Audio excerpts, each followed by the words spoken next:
자, 그 다음에 15번입니다. 15번. 보도자료를 보니까 금융위원회 가서 보도자료를 제가 찾아보니까 다주택자 규제지역 내에 주택담보대출 허용, 자, 이래가지고 임대, 매매 사업자에 대한 주택담보대출을 허용한다. 비규제는 30%, 창원은 60% 이렇게 해준다 이 말입니다. 지금. 자, 지금은 대출을 잘 해주는 시기입니까? 대출을 지금 잘 안 해주랍니까 지금? 일단은 안 해주죠. 가계대출을 줄이기 위해서는 일단은 여러분들이 낙찰받고 앞으로 낙찰받고 가서 말을 잘해야 돼. 낙찰받고 나 황인지인데 여기 아파트 뭐 3억짜리 여기 받았는데 뭐 60%, 뭐 70%, 뭐 여기 창원에 70%, 274, 1억 4천 됩니까? 그러면은 기준 대출 1억 있으면 또 뭐랍니까? 아이고 선생님 또 저기 진주에 받은 게 대출이 그때 1억이 남아있네. 1억이 소득주면 달라 그죠? 그러면 이제 소득주면 주하고 통과되면 되는데 그런 게 주로 없죠. 예를 들어서 전업주가 많아가지고 그럴 때는 어쩌느냐? 아, 내 사업자인데 사업자냐 사업자 여러분들 뭐죠? 아까 뭐가 하십니까? 세무서 가서 뭐 받아놨어요? 부동산. 이거 있잖아 이거 뭐가 하시면 사업자. 업태는 부동산의 임대업도 아니고 매매업. 그도죠? 매매업. 아, 매매업은 사업 아닙니까? 식당 해야 사업인가? 이 사업자라고. 사업자 대출해더라. 그러면은 이제 예, 낙찰 얼마야? 2억. 얼마 주면 됩니까? 80%, 280. 오케이. 낙찰은 5억, 58, 40, 4억에 들어. 7억짜리 5억 받았네. 58, 4억. 오케이. 이런 식으로 답이 나올 거라고. 제가 볼 때는. 알겠죠? 개인인데 그러면 막 이제 따진다고. 이렇게 기업 대출이 있는 거 없나 따져가지고 하는데 사업자는 막 그런 건 안 따진다. 안 따지고 그냥 막 무조건 막 나가는 거죠. 자, 일단은 대출이 좀 풀렸다. 그죠? 허용됐다 하는 거는 지금 여기 보니까 매매 사업자 대출을 잘 해주란 말입니까? 해주만 지금. 해주란 말이야, 해주라. 해주라. 이제 60%막 비규제 지역은 60% 해주라. 이야기입니다. 그러니까 뭐 10억짜리 아파트 한 6억 정도 대출 내주도 막 말 안 하겠다. 그 이야기입니다. 6억 정도. LTV. 자, 그래서 봅니다. 임대, 매매 사업자에 대해서 주택담보대출 허용하는데 종전에는 이 과거죠. 현행은 과거는 전 지역에 주택담보대출을 해주라면 해주만 하면 이거. 자, 이 한자이 뭡니까? 이거.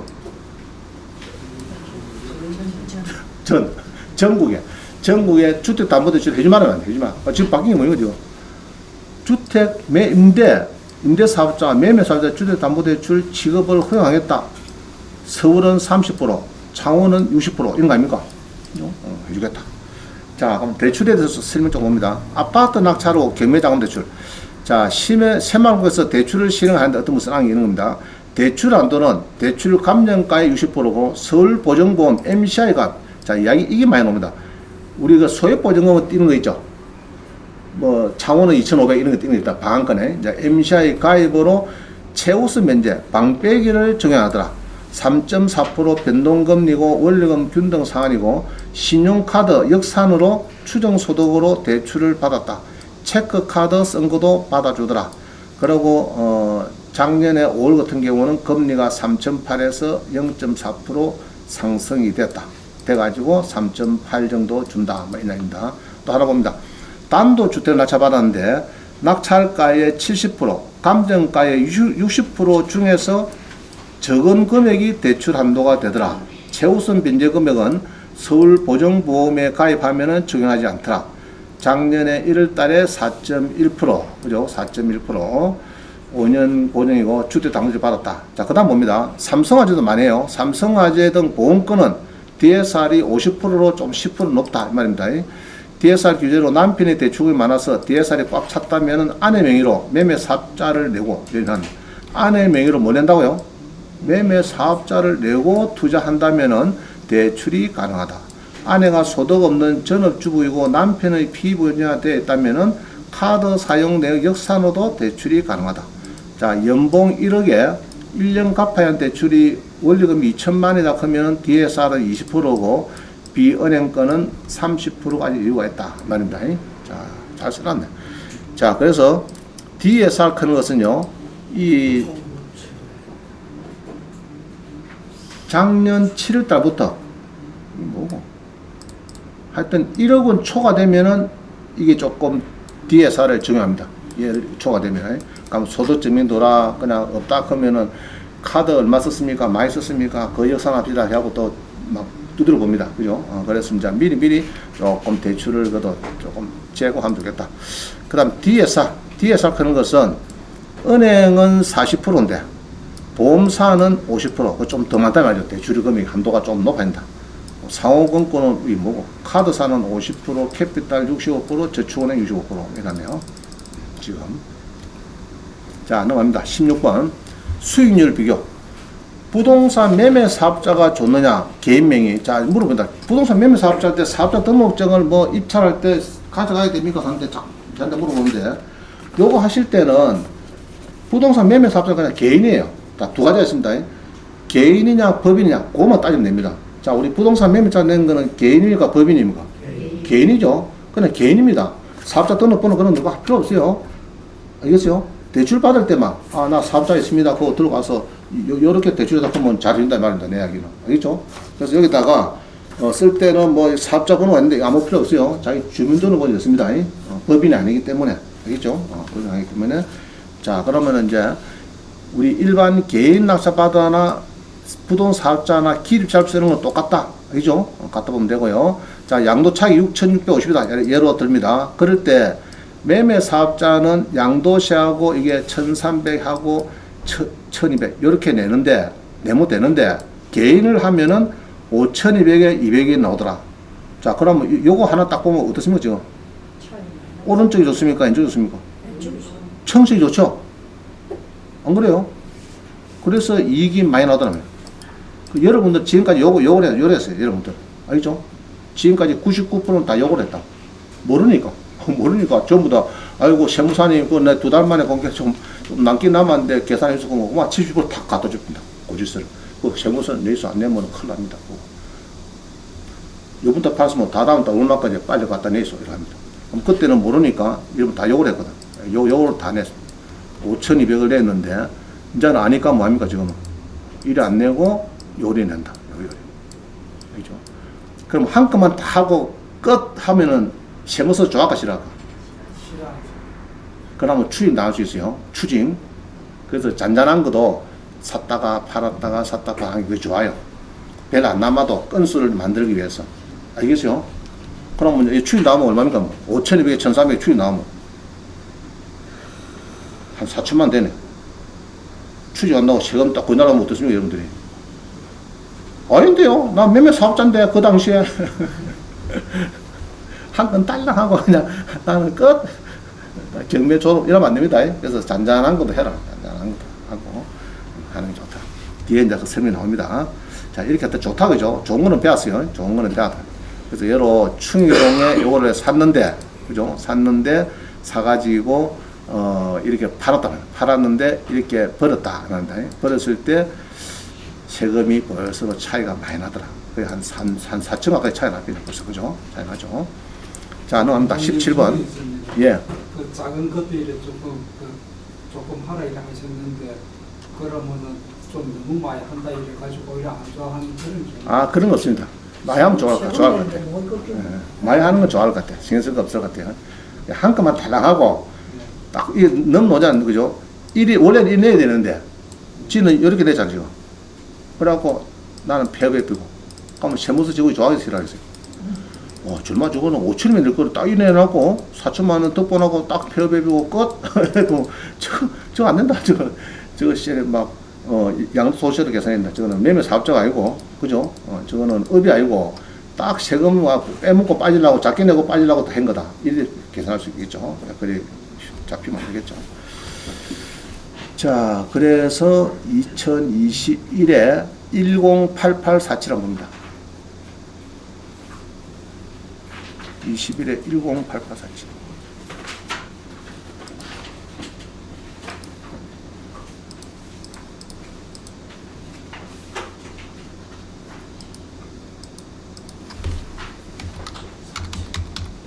자, 봅니다. 요거를 1억 6,250엔 낙찰받았다. 한번 봅니다. 여러 충이동에 801호를 전용이 25평 괜찮은 거죠? 그래가지고 이게 예로 1억 2,800인데 3명이 붙어서 1억 6,200이다. 1억 6천이 받았다. 합니다. 받았는데 그때에 전입이 1,500에 45만 원 있고 뭐 하나 더 있네요. 자, 그럴 때는 일단 요거로 따집니다. 신입해서 대출이 나갈 때 2020년 4월 달에 이 사람 선순위죠. 선순위가 있고 뒤에 들어온 거. 자 봅니다. 두 사람 중에서 은행에 설정을 했는데 2020년 4월 달인데 앞에 한 사람이 있고 뒤에 들어온 사람이 있고. 자, 우리는 요것만 조심하면 되죠. 요거는 저는 신경 안 씁니다. 늦가 들어온 사람은. 아시겠죠? 자, 다시. 말소 기준 등기라서랑 요거 날짜에 있는데, 여기 있는데, 앞에 들어온 사람만 나는 바짝 신경 쓰고, 뒤에 들어온 사람은 10명이든 5명이든 저는 신경 안 씁니다. 다. 무슨 대상이라고요? 인도 명령 대상이 된다. 대상이. 그래서 신경 안 쓰고, 그러고 이제 이 사람 다 쓴다 말 지금 다 쓴다 이라니까 이 사람은 뭐 무슨 관계로 들어오는 거 모르겠는데 별 문제 없다. 그럼 이 사람이 낙찰 받았고 소액 보증금 받아가려고 하면 내한테 뭐가 해야 됩니까? 내한테 와가지고 지가 요 받아가려고 하면 뭐 해야 됩니까? 명도 확인서 하고 인감연수 띄더라 이래 가야 되는 거죠. 그래야 이제 법에서 주는 겁니다. 그래서 자 일이 했는데 요거는 몇 천이냐 그러면요 802호죠. 901호에 올 전화가 왔어요. 원장님 제가 신탁 공매 낙찰 받았는데 1억 4,200에 받았는데 이상한 놈이 하나 있더라. 야, 이렇게 하는 거야. 알겠죠? 그럼 일단 경매하고 어떻습니까, 지금? 한 2천만 원 싸죠? 그럼 이상한 사람한테 내면은 이제 지금 괜찮은 거죠? 그죠? 이상한 사람이 하나 있더라. 아줌마를 만났대. 이상한 아줌마를 만났대요. 자, 봅니다. 그럼 번호에 적어놨어요. 아침에, 야, 자료를 열라 일단은 이 번호 갖고 한번 봅시다. 뭔지. 자기는 요거로 받아. 901호, 이건 800, 또 이렇게, 이건 802호고, 이건 901호고, 공매에서 한번 봅니다. 공매에서. 2021-1100-0555 923. 자, 봅니다. 자, 아무것도 안 나와요. 물건 상태를 짠다고요? 전체. 그게 안 나오는데. 2021. 이 컴퓨터라는 것이 하나만 틀리도 안 들어갑니다. 자, 눌렸어요. 나왔죠? 자, 똑같은 평수인데, 요거는 1억 4,200. 그럼 아까 한 2천만 더 싸게 샀죠? 아까 그거보다. 자, 보겠습니다. 자, 이거는 공매번호, 공매 물건 관리 번호고 58%의 우리 자산 신탁이 있었는데, 이만큼 떨어질 때 아무도 안 사길래 7월 17일 날 떨어지길래 자기가 응찰했다. 자, 그럼 가보겠습니다. 자료가 없어요. 자료가 없는데, 자, 자료가 없어요. 여기 1억, 있네. 1억 4천에 맞죠? 그죠? 낙찰됐어요. 자, 그래서 본적 갑니다. 본적을 가보니까 901호인데, 자, 우리 신탁 공매는 보통 기타 일반에서 이렇게 많이 써놨어요. 자, 전용 해놨죠? 대지권이 없는가? 그건 더 봐야 되겠고요. 2억 3,800인데 7월 달에 이렇게 해서 했고, 우리 자산 신탁에서 1억 3,900이다. 900이고, 공매안을 참고해라 해놨네요. 자, 그러면은, 이 상세한 내용은 어디 있습니까? 상세한 내용은. 어디 가면 있어요? 이거 기타 일반 재산은 항상 우집에 가야 돼요. 어디 한다고요? 해당 공고보기. 알겠죠? 해당 공고보기. 우리 압류 재산만, 재산 명세 그런 게 있고, 이런 거는 그런 게 없어요. 없고. 자, 요 가면은, 우리 자산 신탁하고 박선우 씨가 담당한대. 그럼 요 전화하면은, 이 사람들은 잘 몰라요. 자, 이런 겁니다. 은행이 있고, 그 다음에 세방금고가 있고, 대출에 들어와 함께는 요 몇 개라 소유권 넘가주라 이랬습니다. 소유권 넘가주라. 대출해 줄게. 이런 겁니다. 자, 그러면은 요쪽에서는 나는 환경지능 위탁자고, 이 사람은 수탁자고, 대출해 주려고 하는 은행 어디입니까? 세방금고. 그건 우선 수익자. 그럼 그 전화번호 알려드려야 돼. 우선 수익자 연락처를 알려달라. 은행, 대출 나가는 은행 알려달라. 그러면은 알려줍니다. 그럼 여러분 그거 통화해. 주거니 받거니. 자, 할 수 있겠죠? 자, 그래서 이제 합니다. 하는데, 감정평가 더 보면 되고요. 공매 공고한 보입니다. 공매 공고한. 뭐라고 생각하는 자, 우리 수강생이 오늘 받았대요. 신탁, 공매 공고, 원장님이 하도 HUG보다 신탁 공매가 더 좋은 것 같다. 사서 자기는 요거를 또 연구를 했대. 진해 거를 갔대요. 901호다. 901호. 자, 신탁 공매 요거는 것들은 보면 행시가 똑같아요. 대부분 그래요. 무조건 네 책임이다. 이 아이가. 무조건 네 책임이다. 그죠? 등기부 떼가지고 만약에 혹시 설정이 1억이 지냈다 해도 네가 그 책임지라고 주로 그런 겁니다. 그래서 잘 보세요. 여기서 보면서 주로 보면은 이게 나와요. 요까지 떨릴 때 우리 수강생이 요때 들어갔대. 요때 이제 낙찰을 받았다. 쭉 온비드서 입찰했고요. 보면은 이죠. 입찰일로부터 뭐 짜고 뭐 등기가 있고 압류가 있고 짜고 하는 거는 네가 다 책임을 지라 해놓은 겁니다. 해놨는데 그동안에 쭉 보니까 주로 책임질 일이 이런 거 잘 봐야 돼요. 특히 이제 뭐 주의사항 있죠. 뭐 짜고서 책임을 집니다. 재산세, 종부세는 소유권 기준에서 뭐 그 이전은 저거 수탁해서 저가 책임지고 그 다음에는 네가 내라. 그거 그다음 주로 이제 관리비는 네가 내라. 뭐 이런 겁니다. 요 보고 뭐 그건 뭐 별 중요한 내용은 없어요. 없고 자 여기입니다. 요거는 요 전화하면은 내용을 잘 알고 나옵니다. 잘 몰라요 얘들이. 그래서 은행에 물어봅니다. 은행에 물어보면 되는데. 은행에 물어보면 되는데, 이제, 이거 봅니다. 제가 써놓은 게 있네. 자, 이 옥션은 좋은 것은 21에 108847. 이 802호 낙찰 받을 때는, 자, 허씨가 2억 3,809만 7에 남양 나올라버려 50을 유찰됐는데, 임차인은 소유부에 받아감으로, 아까 문제 없었죠? 전입했지만은 불응시 인도에 다니는 거 쉽게 명도 가능합니다. 입선. 자, 요거 낙찰 받을 때 이제 그때 제가 사인을 준 겁니다. 그럼 이 사람이 요는 L 치자. 우리 A 수강생이 났습니까? 아까 B가 신탁 공매 901호가 더 났습니까? 금액이. B가 2천만 원 싸죠? 그죠? 그럼 여러분들이 이 사람도만 했는데 2천만 원 싸게 준다 그러면 그걸 해야 됩니까? 인도 명령 된다 해서 명도하기도 쉽다 해갖고 그 법원에 가야 됩니까? 어디 가야 되나? 2천만 싸기는 거의 낫겠죠? 그죠? 나 2천만 원 싸게 주겠다. 가서 말 잘하면 어쩝니까? 예, 알았습니다. 아줌매가 뭐 한 달 때 나갔다 하면 뭐 끝나는 기고. 내가 50만 원 이상비 주는데 다음 달 되겠습니까? 그러면 아이고야, 뭐 다음 달 비켜줄게. 그죠? 옛날에 그 집 몇 개 사람, 소유자한테 지가 이제 처제니 뭐 어쨌든 관계로 막 월세 안 주고 나중에 낙찰되거든. 1년, 2년 뒤에 누가 막 어디서 뜯어 샀거든. 비켜주라. 알겠죠? 원래는 그 불법 점유거든요. 대부분은 그렇습니다. 불법 점유. 지가 뜯어갈 것도 뭐 신고하죠. 나 못 나간다. 배째라. 뭡니까? B점, J점 알죠? 이를 딱 할 건데, 전화를 해도 안 받고, 막 가서 문을 두드려도 잘 안 열리려고 하고, 뭐, 자꾸 회피하는 거는 뭡니까? 전세보증금도 이야기도 안 하고, 안 하려고 하고, 뭐, 그런 건 뭡니까? 진정한 임차인 것도 어떻습니까? 보소 내 3천만 줬다가 계약서 중개수 물어봐라, 김수장한테. 그때 나 바다에 나가지. 이래 되면 이제 좀 시끄럽죠.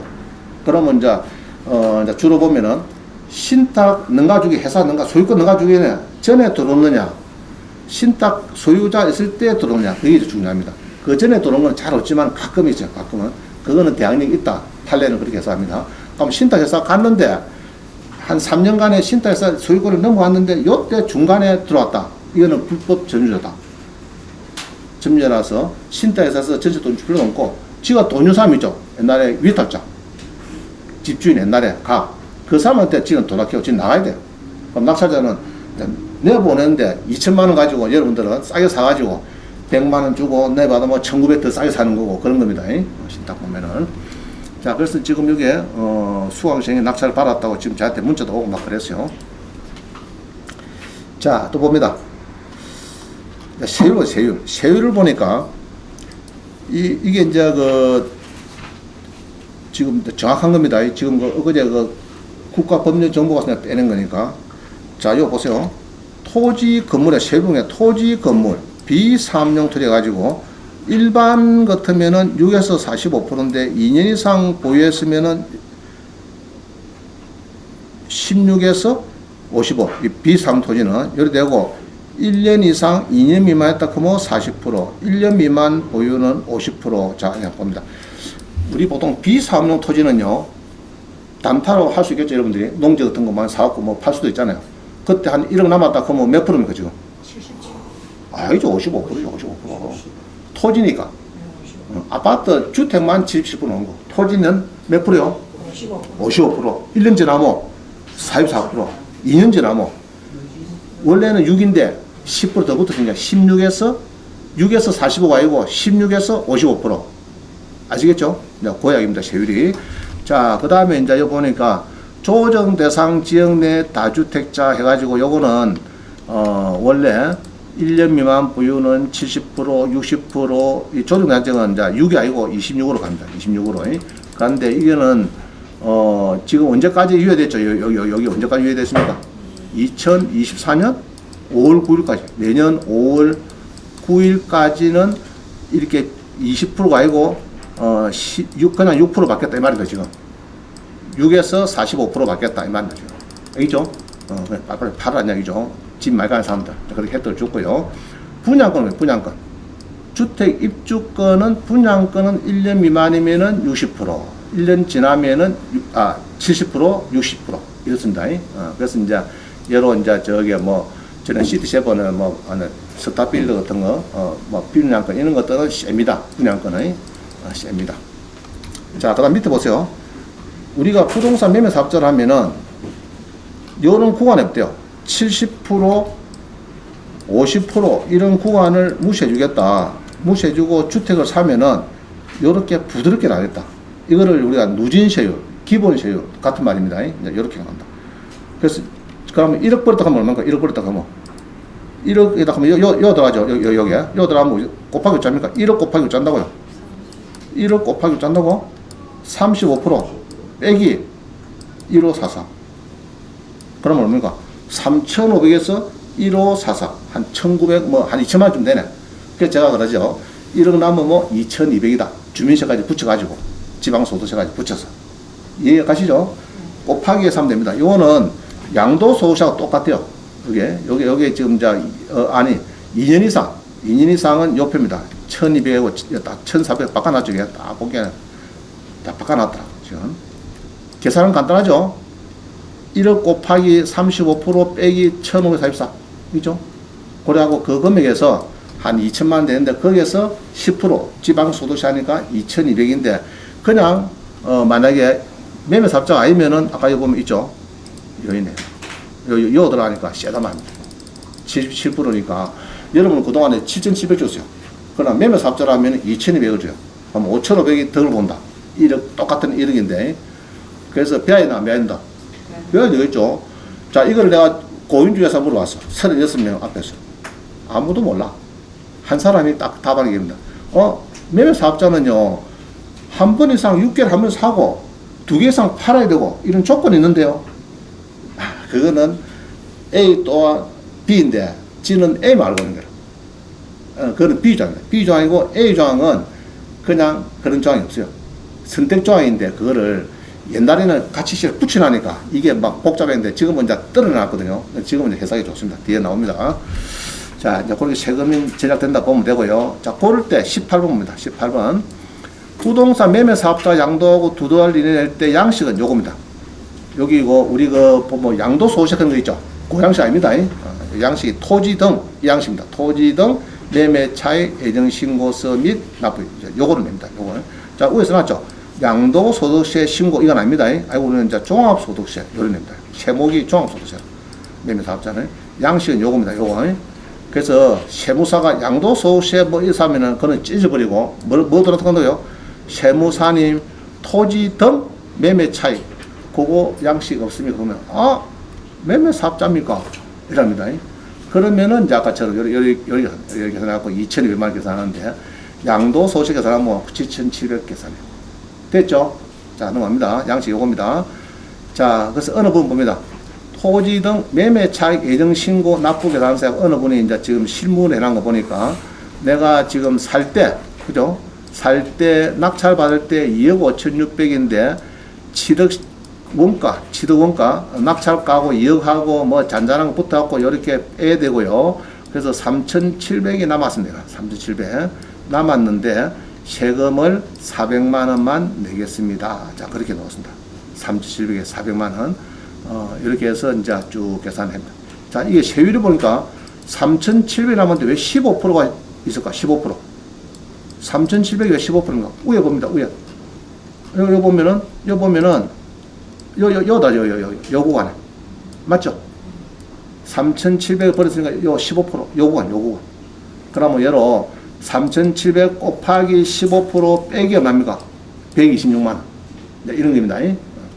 지금은 조금, 이제 전에 그 사람이 받을 때는 1,209가니까 조금 틀리죠. 조금 틀립니다. 비슷합니다. 하여튼 요 구간에. 그래서 15%는, 요거는 같아요. 15%. 자, 요 부분 15%잖아요, 이게. 3,700을 버리는데 15%랬잖아요. 지금 15%. 세율이. 아시겠어요? 보통은 뭡니까? 77% 해야 되는데 15%는 게 싸다, 아닙니까, 지금. 자, 그래갖고 450만원 낸다. 자, 넘어갑니다. 그래서 세무서장한테 신고를 한다. 자, 그 다음 19번. 자, 이렇게 해서 뭐를 샀는데 부동산 매매 사업자냐 개인명의냐 낙찰을 받아가지고 사업소득세 낼 거냐 양도세 낼 거냐 고민이다 그러면은 좌측으로 내면 되겠습니다. 여러분들은 내면 되는데, 자, 봅니다. 어느 분이 3,700 버렸대요. 뭐 아파트 하나 사가지고 3,700 버렸대요. 신탁 공매인지 그래가지고 3,700 버렸대요. 주택도시보증공사 빌라 하나 반 낮춰봐 3,700 버렸대요. 자, 그럴 때 왼쪽에 보면요, 양도, 요거는 이제 종합소득세, 사실은 양으로 가면 되고, 종합소득세, 그죠? 종합소득세로 내고, 오른쪽 요 사람은 양도소득세가 되는 거고, 그런 겁니다. 2,900 그런 거는. 이해가시죠? 양도소득세. 자, 이렇게 되는 겁니다. 세율은. 우리는 종합소득세, 내는 겁니다. 그러니까 금액이 15%. 15%. 이것도 15%에서 금액이 남는 게 비슷하니까. 남은 게 비슷하네. 15%서 이렇게 낸다. 그래서 우리는 2천만 원 버린데, 저 사람은 오히려 치고받고 한 게네, 700만 원 까먹었대. 세금을 많이 내니까. 그죠? 근데 우리는 2천만 원, 2,100만 원도 이익을 내비다. 자, 그리고 이제 뻗어하니까, 안 나간다, 예민사고 짜야 됩니까? 내용이 뭐죠? 명도 소송 통보 이래갖고 여러분들이 쭉 씁니다. 써가지고, 니 언제까지 안 나가면, 내 감정가가 여러 2억이다. 그러면 2억에 곱하기 10% 나누기 12달 이란 게를 하면 그러면 200만 원 한 달에 200만 원 월세 네가 청구하겠다. 소송해서 받겠다. 이러니까 이거 받으면은 저쪽에 기분 나쁠까 기분 좋을까? 자, 신탁 공매에서 딱 앉은 사람이 이걸 받았어. 봉급제인데. 저 아저씨가 봉급제고 한데 받았어. 복귀 한 달에 월세가 200만짜리래. 여기 60만 주면 되는데 200만 원씩 받겠다고 이 죽기 놈들 이러면서 말은 그래도 속으로 듣습니까? 아이고 안 되지. 저래갖고 내한테 봉급도 압류 들어오면 나 골치 아파. 그죠? 그럼 바로 협상 들어옵니다. 네. 수강생들 요거 보내갖고 많이 쉽게 풀리거든. 자, 우리 아까 그 901호 받은 우리 수강생도 요거를 한번 보내보시도록. 그죠? 자, 안 보내주면은 대문 앞에다가 같이 싹 열어놔. 그죠? 반송된 거 있잖아요. 그거 싹 이어놨고, 이어놓으면 저거 본다고. 자, 그 다음에, 진짜 본게는 이래요. 아이고, B점, J점, R점인데, 지가 서울대 법대 수석점 됐다. 그럼 뭐 해야 됩니까? 부동산 점유정 가처분 신청을 하면 됩니다. 그죠? 그냥 평만 같으면 할 필요 없고, 요까지 해도 됩니다. 그러면은 나중에 집행관이 집행할 때, 사람이 바뀌어도 바로 해피입니다. 그죠? 바로 막. 그래서 요거를 보내는 게 좋다. 배짱한 사람 있죠? 배짱한 사람들. 그런 사람들 버떡 하나, 이거, 내용 증명은 새또 만들어야 돼. 만들어 우체국에 가면, 똑같이 도장탁 가면은, 우체국 하나 보관하고, 요 하나 보내주고, 내한테 하나 가고, 그렇습니다. 자, 그 다음에 20번에 보니까, 6개월 중에 1회 이상 취득하고 2분 이상 팔아야 부동산 매매 사업자입니까? 여기에 따지는 사람이 있는데 요거는 10분 쉬고 하겠습니다.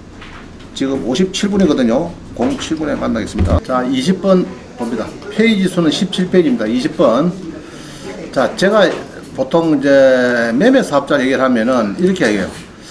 원장님, 1과세 기간 중 그런 건 6개월이면 6개월 상하반기. 6개월에 1회 이상 부동산을 취득하고 2회 이상 판매야 부동산 매매 사업자가 되지 않습니까? 이렇게 아시는 분이 있어요. 저도 옛날에 요거를 가지고 이거를 깊게 요 못이 바뀌어 가지고 아 우리 수강생한테는 부동산 매매 사업자를 하라 해서 안 되겠구나. 그래서 강의를 한 10년 동안 아예 안 했어요. 이쪽을 했는데 지금 보니까 이게 법이 바뀌었어. 한번 봅니다. 그러면 부가관세법 시행규칙 제2조를 한번 보면 됩니다. 여기 보면은 이제 답이 나와요. 자, 보겠습니다. 자, 법은 우리가 어디 가면 되죠? 주로. 법은, 여러분 주로 법을 찾을 때는 어디 가면 됩니까? 주로 어디 가요? 대법원. 저는 주로 국가법령, 국가법이랍니다. 보통. 이렇게 많이 들어요. 국가법령정보에 가서, 여기 가서 요거를 쳤습니다. 시행규칙을 딱 치니까 나오는데, 2조에 보니까 부가가치세법 시행규칙 2조에 보면은 사업의 범위 해가지고 사업의 범위 여기 보면은 2항 봅니다. 2항 건설업과 부동산업 중에서 재화를 공급하는 사업으로 보는 사업에 관해서 기획재정부 영어로 정하는 사업이란 다음 각 호에 해당하는 사업을 말한다. 여러분들은 지금 요겁니다. 2조에 2항의 1호 그다 동그라미 5번 부동산 매매 주거용 또는 비주거용 건축 및 그 밖의 건축물을 자영 분양해서 판매는 그것도 포함하는데 하여튼 부동산 매매 있죠. 2항의 1호에 보니까 부동산 매매 또는 그 중개를 사업 목적 또는 그 중개를 사업 목적으로 나타내어 부동산을 판매하는 자 요게 이름으로 해당이 돼요. 요게 알겠죠? 해당이 되고 자 2번 봅니다. 2호가 이제 그런 겁니다. 사업상 목적으로 1과세 기간 6개월 중에 1회 이상 부동산을 취득하고 2회 이상 판매 이게 여기 보면은 오른쪽 잘 보면요. 다음 각 호의 어느 하나에 해당하는 사업을 말한다. 자, 두 개 다 충족해야 됩니까? 하나만 하면 됩니까? 응? 다음 각 호의 어느 하나에 해당하는 사업을 말하는데 1호에 보면은 부동산 매매 부동산을 판매하는 사업을 우리는 한다. 낙찰받아서 판매한다 말이야. 낙찰받아서. 그럼 요게 이제 요리 되는데 그럼 옛날에 그 사람들 왜 그렇게 알고 있었냐? 자, 요 봅니다. 연역 본다. 연역에서 한 10년 전에 보입니다. 10년 전에 옛날에는 어떤 2조가 어떻게 되었느냐? 예로 94년도를 보겠습니다. 94년도를 보면은 2조에 보면요. 이건 1조 들어가네. 자, 1조 봅니다. 이거 보면은 부가가치세법 시행규칙 1조에 보면은 사업의 범위 부동산의 매매 또는 그 중개를 사업 목적으로 나타내어 부동산을 판매하거나 사업상의 목적으로 1과세기간 중에 1회 이상 취득하고 이상 판매하는 경우에는 부동산 매매업을 영위하는 것으로 본다. 자, 요게 문구가 부동산을 판매하거나 사업상의 목적으로 1과세 요거를 같이 이리 해석을 하고 있습니다. 같은 문구로 판매하는데 너가 6개월 중에 1회 이상 취득하고 이상 판매하는 경우에 부동산 매매한다. 이렇게 이제 해석을 하고 있어요. 그래가지고 이게 좀 애매하고 해가지고 아까처럼 각호에 하나에 하나 이렇게 바꾼 겁니다. 법을. 그래서 이게 법을 만들 때 판매하거나 사업사의 목적으로 1회 이상 취득하고 이상 판매하는 경우에는 부동산 매매한다. 그러니까 1회 이상 이게 판매를 하는데 6개월에 1회 이상 취득하고 2회 이상 팔아야 되는 것 같다. 이렇게 다 해석을 했어요. 예전에는. 그 법이, 그게 이제, 그래갖고 대법원에 싸움 붙었어요. 대법원에서 싸움 붙어가지고, 횟수 이거는 중요한 거 아니다. 이렇게 해서 이제 조금, 대법원에서 좀 완화시키는 이런 판례를 내버리니까 법을 바꿔봅니다. 바꾸면서 바꾼 게 아니고 정확하게 답을 준 겁니다. 전에는 이게 이제 1호 2호가 아니죠. 그죠? 1조 1항에 같이 묶어놨는데 요거를 요번에 법을 바꾸면서 요렇게 해서 이제 다음 각 호에 어느 하나에 해당하는 사업을 말한다. 2항에 보니까 부동산 매매 또는 중개를 목적으로 나타내 부동산을 판매 여러분 이거죠. 부동산을 판매하는 사업이다. 그 다음에 2호는 우리하고는 별로 안 맞아. 1회 이상 취득하고 이상 파면 요건 당연히 되는 거고 우리는 1호에 해당된다. 그럼 1호에 해당되는데 하나만 팔고 폐업했다. 그러면 좀 문제 있을까 문제 없을까? 있을 수도 있고. 그 지금 애매한 거야. 알겠죠? 그래서 세무서도 볼 때는 좀 많이 좀 왔다 갔다 하면 좋겠는데 딱 그냥 세금 빼먹기 좋고 그래가지고 문구 쏙 빠지고 이러니까 이게 자 그래서 주의사항이 나왔다 이죠. 주의사항. 단기 매도시 양도시 회피를 위해서 매매 사업자를 내고 기존 이제 주로 있는 거죠. 중개사들이 공인중개사들이 이게 많이 이런 문제 부딪힐 수 있거든요. 싸 저게 싸. 그러면 이제 IC 명의로 하든지 지 명의로 해갖고 이제 낙찰 득 받아가지고 중간에 매입해가지고 덜렁 팔아먹었어요. 그럼 세금 내야 되죠. 근데 지금 할 때는 전부 다 99%가 77%는 알고 있어요. 매매 사업자를 내면은 이제 요거는 이제 그 22% 내면 되거든요. 1년 1억 같으면은 그 단기 매도시 양도 회피를 위해서 매매 사업자를 내고 기존 보유자선을 양도 후 매매 사업자를 덜렁 폐지빈다. 이럴 때 과시당국에서 이런 사업을 인정하지 않고 양도세 추징을 할 수 있지 않느냐, 미신고 가산세까지도 물을 수 있느냐, 자, 이런 이야기입니다.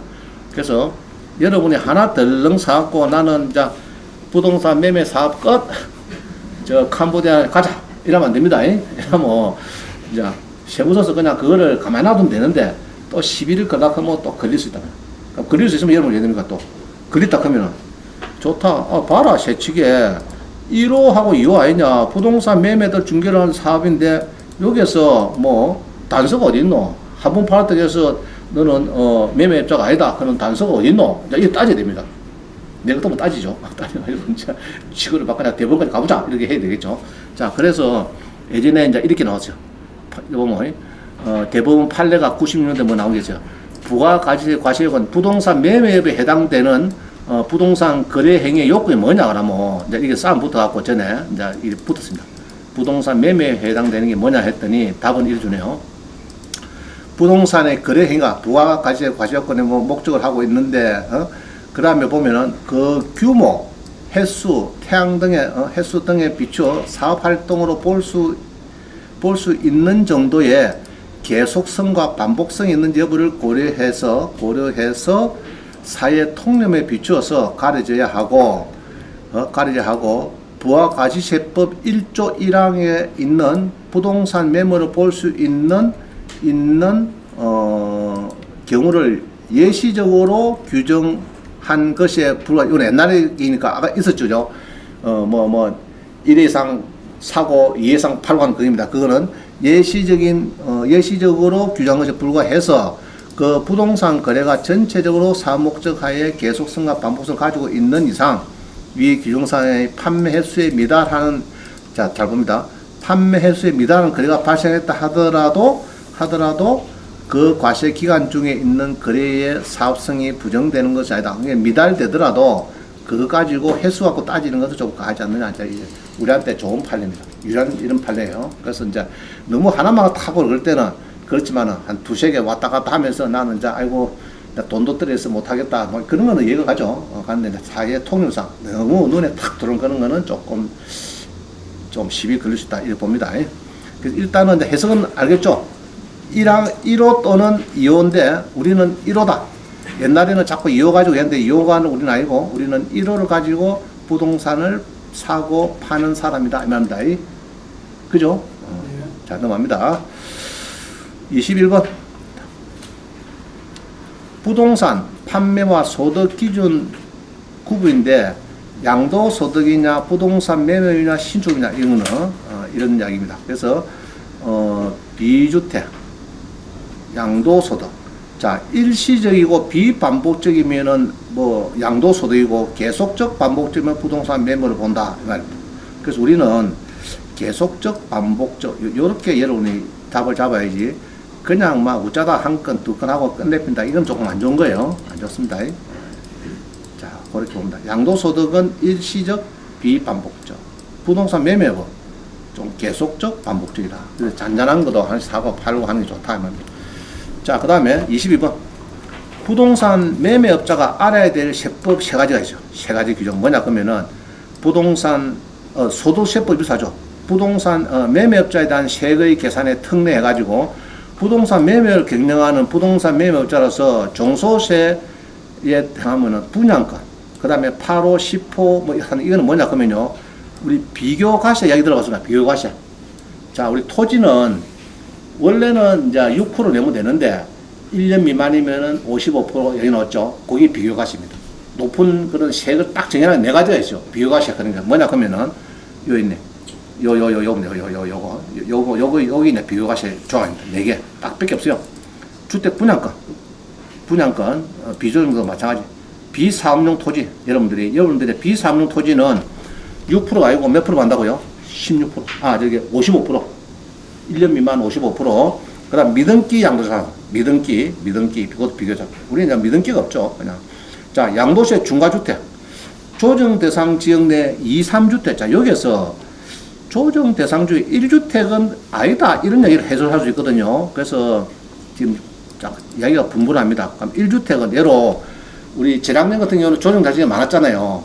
그때 하나 사가 팔 때는 문제가 있느냐 없다 이렇게 보거든. 지금 여보 비교과세 아니다 이야기거든요. 그래서 이제 이게 이제 뭐 8호 10호 여기 해당되는데 여기 해당되는 거 보면은 이제 2, 3주택이라야 비교과세다 된다 이렇게 해석을 하고 있습니다. 그래서 우리는 주로가 뭐 비사업용 토지 여기 해당되죠. 여기 돼가지고 지금 비교과세를 낸다 이 말입니다. 자, 일단 소득세법 64조 하나 있고요. 비교과세 이야기 나왔습니다. 그 다음에 69조 보면은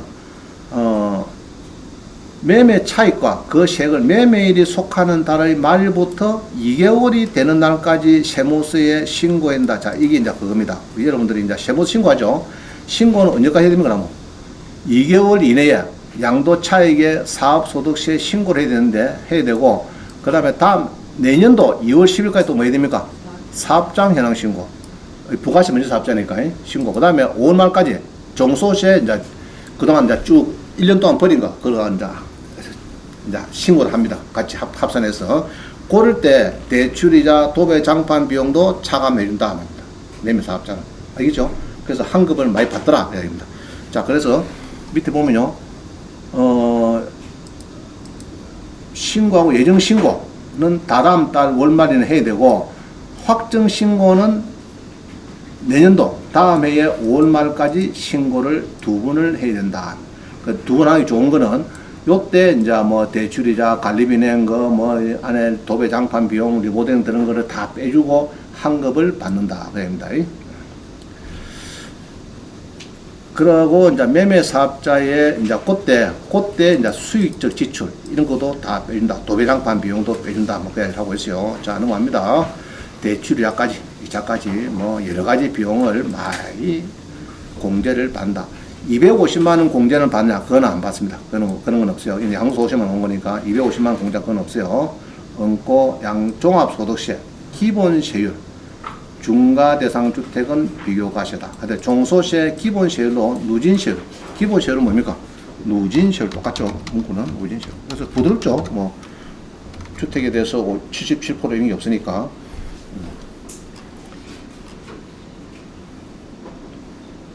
자, 그 다음 봅니다. 하나 더 있어. 법이 이제 마지막에 3번에 소득세법 시행령에 부동산 매매업자에 대한 세계 계산 특례해가지고 매매업이란 이제 산업분류표에 따른 업을 말하는데 한국산업분류코드 7033111로 세무서에 사업자 등록 부가세 사업자 신청을 하는데 업태는 부동산업, 종목은 부동산 매매업을 신청한다. 가급적이면 당금 납부일 전에 하자 해놓고요. 자, 23번 봅니다.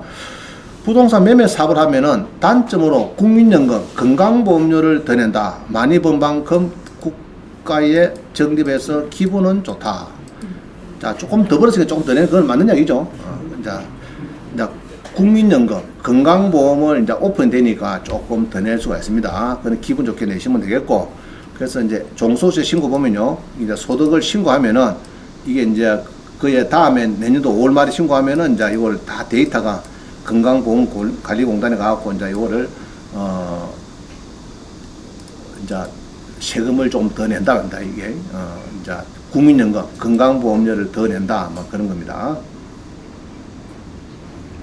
자, 24번 국민연금 계산기 지역가입자는 무조건 9%를 제공한다.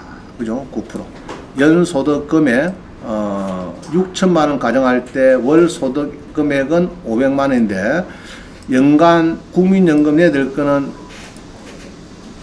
9%께네 45만 원. 매달 45만 원 곱하기 12달 540만 원을 낸다.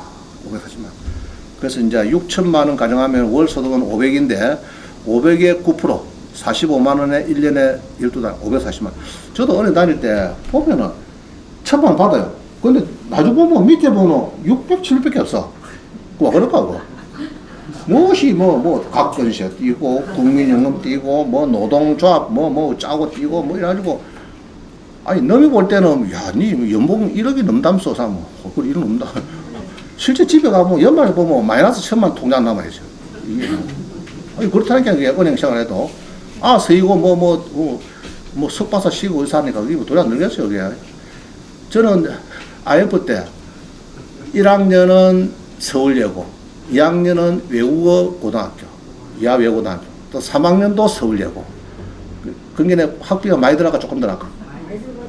은행 공부하고 안 되는 거야 이게 뭐 플러스 뭐 몇천만 나와야 되는데 연말 보면 항시 보면 마이너스 통장에 딱 남아있어요.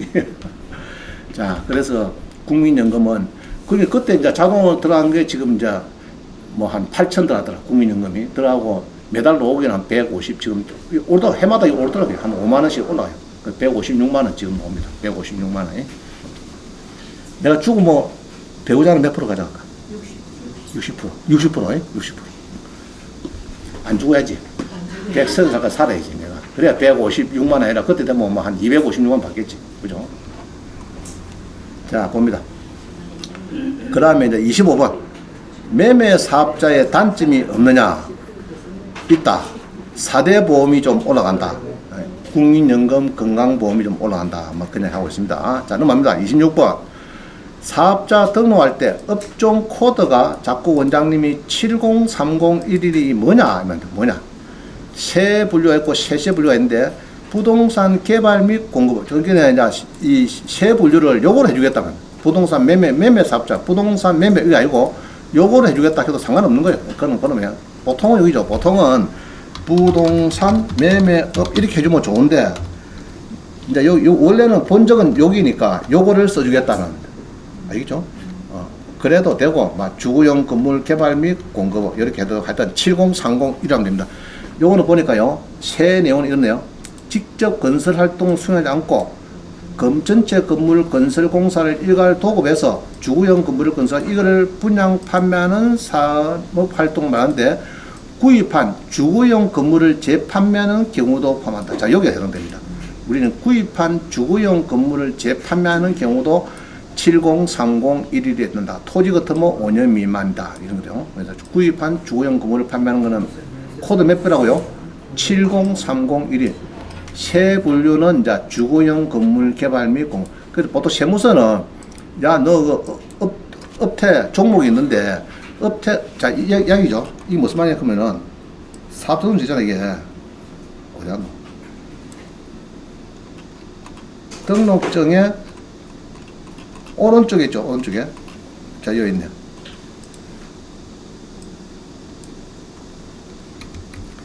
자, 면세 사업자를 해도록 했는데, 세무서에서는 요거는 맞는데, 여기에다가 자꾸 부동산 매매를 안 해주고, 우리 수강생은 요래 해도록 할게 다른 세무서에서는 아닙니다. 그거 70301은 뭐 부동산 뭐 개발 뭐 그걸 써주겠대.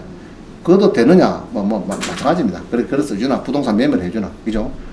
이리 비주면 그래서 내가 이랬거든요. 아이고, 시끄럽다. 내가 요 카톡 보낼 테니까 그거 해도록 해라.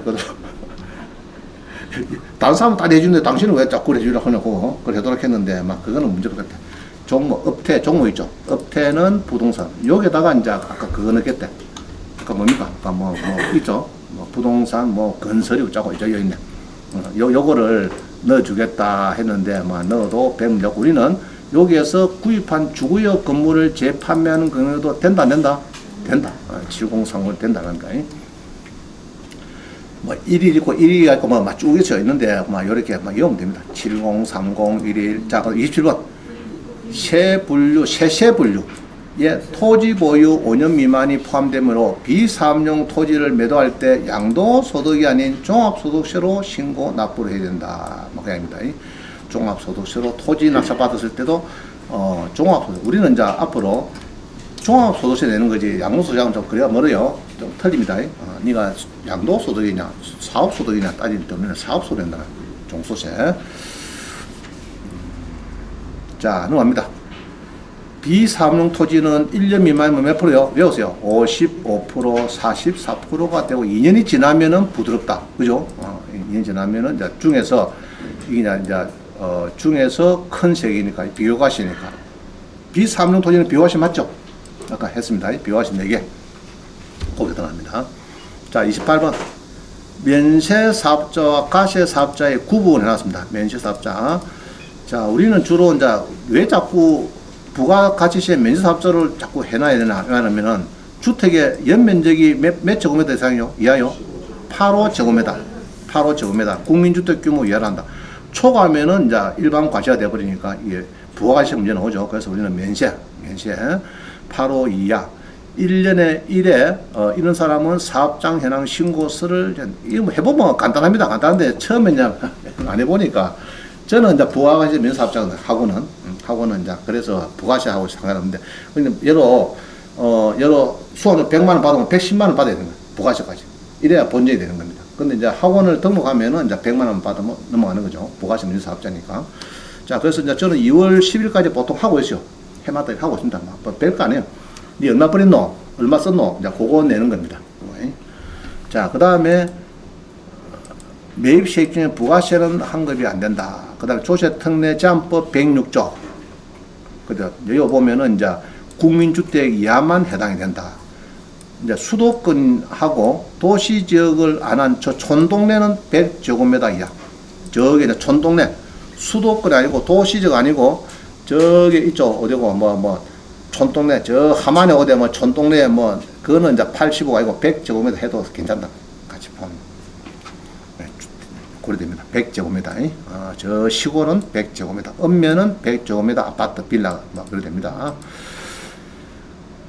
자, 주거용 또는 업무용 오피스텔을 개인 부동산 매매 사업자로 매도하면은 건물에 대한 부가세를 신고 납부를 한다.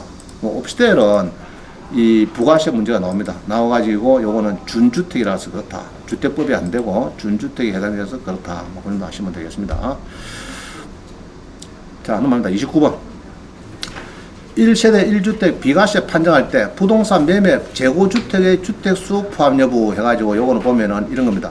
내가 이제 비과세 받을 거 1세대 주택 하나 있고 나머지 3개 있는데 요거를 내가 내 주택 이렇게 해서 이렇게 세금을 막 내고 해야 되느냐? 그건 아니다, 얘기죠. 아니고, 재고주택은 세 개는 주택수에 포함이 안 된다. 그런 이야기를 하고 있습니다. 1세대 1주택을 판정에 있어서 부동산 매매업자의 판매용 재고주택은 주거용 주택 보지 않은 것이므로 매매 사업용 주택 여부는 사실과 판단해야 되는데, 여기 보면은 해당되지, 아니한다. 재고주택은 주거용 주택에는 보지 않는다. 이런 해석입니다.